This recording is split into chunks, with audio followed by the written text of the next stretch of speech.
Hello， 大家好啊！歡迎翻到嚟我哋 VIP Money Talk 嘅經濟一周。截至2月13號啦，全球股市嘅整體大致持平嘅，不過咧市場氣氛咧轉趨審慎，人工智能相關股份咧出現翻啲回吐啦。投資者關注企業資本開支會上升，以及全球經濟不確定性嘅增加咧。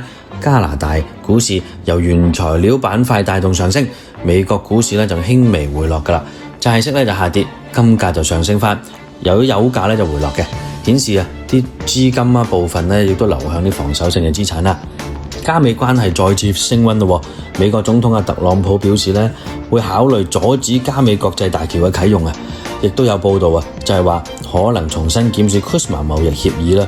雖然美國眾議院已經否決咗呢啲措施㗎，但係貿易前景咧仍然有啲變數。加拿大央行指出啊，政策同埋貿易不確定性嘅增加咧，令到個貨幣政策走向更加難預測嘅。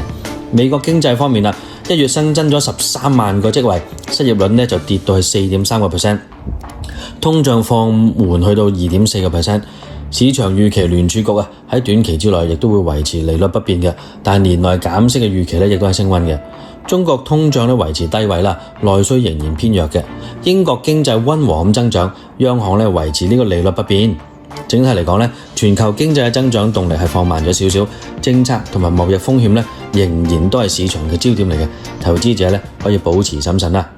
多謝收睇，我哋下個禮拜再見啦。